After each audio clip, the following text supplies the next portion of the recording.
Imagina só, 1994, no meio do deserto de Mojave, na Califórnia, e os cientistas coletando as amostras de solo em um ambiente extremo, com as temperaturas que vão passar aí de 40 graus, quase nenhuma umidade.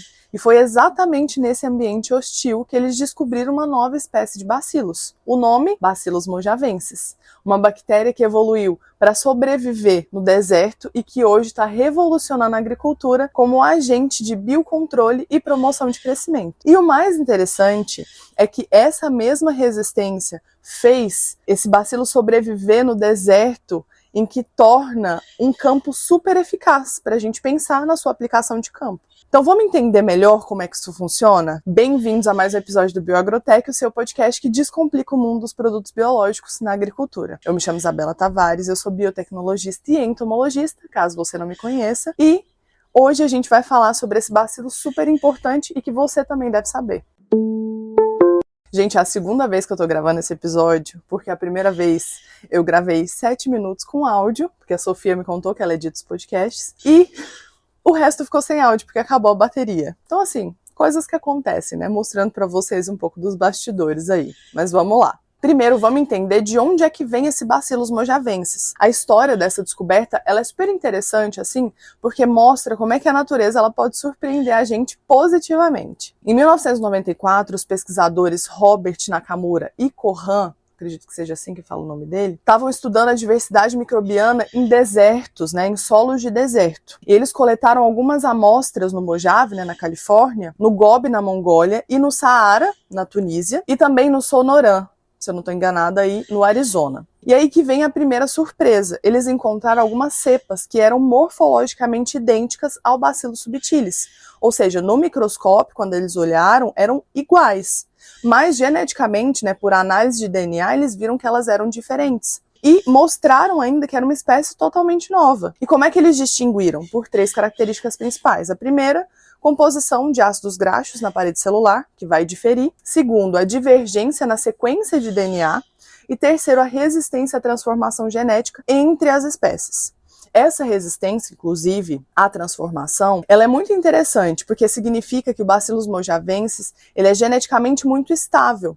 Então não pega DNA de outras bactérias mais facilmente, né?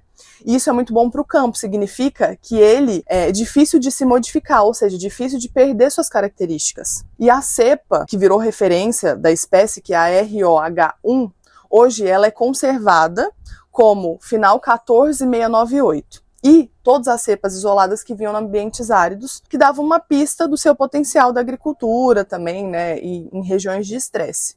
Isso é muito bom pra gente. Agora vamos entrar no que realmente importa. Como é que esse Bacillus atua realmente na prática? Então, para não esquecer, já curte, já segue o podcast, porque o YouTube e o Spotify, eles estão brigando comigo toda semana que eu posto o episódio para pedir para vocês seguirem, para a gente alcançar mais pessoas, para disseminar, né, o controle biológico, os inoculantes, cada vez mais esse conhecimento que eu faço com muita dedicação para vocês. Então, já segue, já compartilha, já fica por dentro para você também receber as novidades toda semana. Bom, o Bacillus mojavensis ele tem pelo menos 4 mecanismos principais de controle.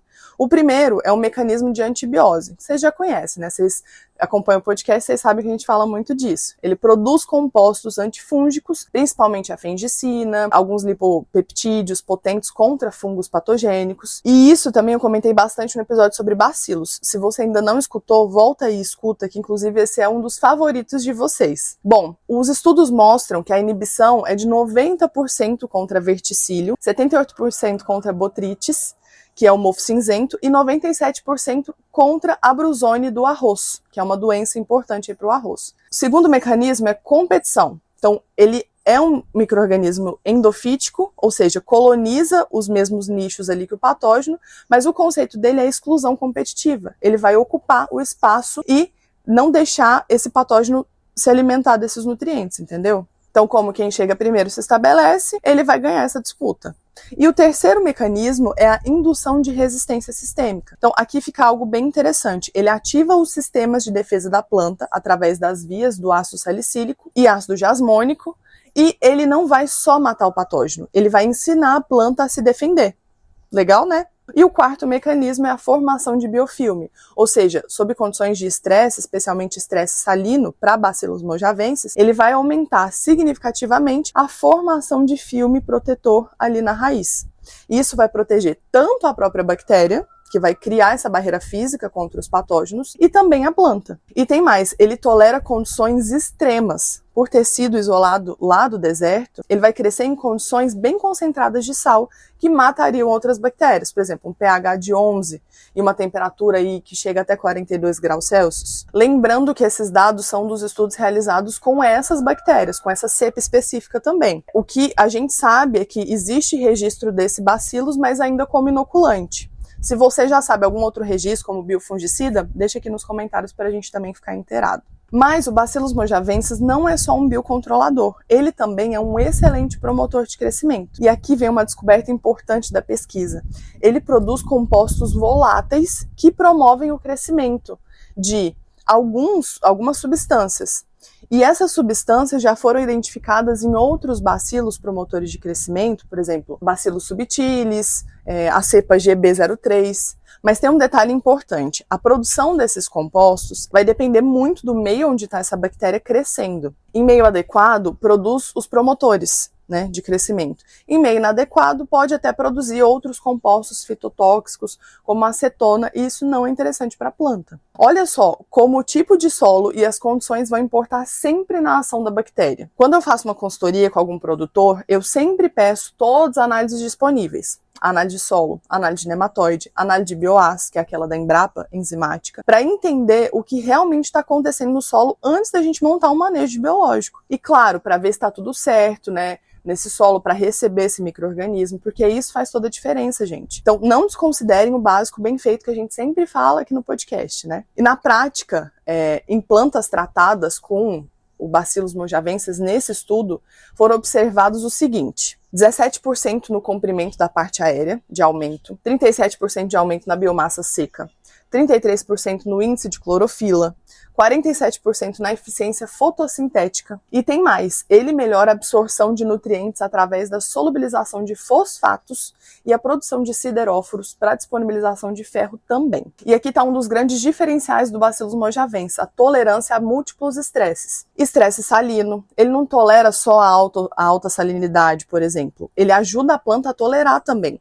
Em alguns experimentos com algodão, as plantas inoculadas elas mantiveram um crescimento normal, mesmo com alta concentração de NaCl. E isso paralisaria as plantas não inoculadas. Ele também consegue ajudar no estresse térmico. Ela vai crescer bem até 42 graus Celsius, que é ideal para regiões quentes. A gente sabe que a gente tem muitas regiões assim. Estresse também a metais pesados. A cepa BZ13, ela tolera até 1.600 microgramas por ml de nanopartículas de prata, que são concentrações que matariam facilmente outras bactérias. E o interessante, sob estresse, ele não só sobrevive, né, esse bacillus, mas ele intensifica alguns dos mecanismos benéficos também. A produção de exopolissacarídeos, que é aquela formação da parede celular, e a formação de filme aumenta proporcionalmente também a esse estresse salino. E agora a dica que vocês estavam esperando, né? Onde encontrar esse Bacillus mojavensis no mercado? Ele está presente em alguns produtos comerciais, com o principal foco, na verdade, de bioativação de plantas e biorreforço da rizosfera. Esses bioativadores que contêm esse bacillus, eles podem melhorar a biologia do solo, especialmente áreas degradadas ou área com problema de salinidade, inoculantes para tratamento de semente também, em algumas culturas que enfrentam esse estresse abiótico, né? Que em regiões de cerrado a gente sabe que existe esse estresse. Produtos para biofertilização, que combina muito com Bacillus mojavensis, são as rizobactérias para promover o crescimento vegetal, aumentar a absorção desses nutrientes, porque quando uma bactéria faz um papel, a outra ajuda. Entendeu? Mas assim, gente, o ideal sempre é testar. Faz na sua área, vê um lado a lado, para entender como é que esse micro-organismo vai reagir aí com você. O marketing a gente vê bastante das empresas, mas é só o teste na sua área que vai mostrar o que realmente pode trazer benefício para você. E se você tiver com dúvida e quer consultar quais produtos tem no mercado hoje, o Agrofit, que é um site do MAPA, do Ministério da Agricultura, ele mostra para vocês, é só buscar por Bacillus mojavensis. Se você trabalha com a cultura da soja, inclusive, a gente tem um curso de manejo biológico, eu vou deixar o link aqui na descrição do episódio para vocês conferirem, assim como o link dos artigos que eu também comentei aqui durante o episódio, tá bom? E aí, gostaram de conhecer a história do Bacillus mojavensis? Se você trabalha ou já usou esse micro-organismo, conta aqui pra gente nos comentários, é sempre bom a gente ter essa troca de experiência também. E não esquece, se vocês gostaram desse episódio, compartilhe com a equipe técnica, com os produtores e que querem entender melhor sobre esse assunto, né? Já deixa 5 estrelas aqui se você gostou, porque isso vai ajudar também a chegar esse conteúdo para mais pessoas, como eu falei para vocês. E semana que vem a gente tem um episódio novo, toda quarta-feira às 6 da manhã. Segue o Bioagrotech nas redes sociais, @bioagrotech.podcast. E até semana que vem, espero você. Até mais!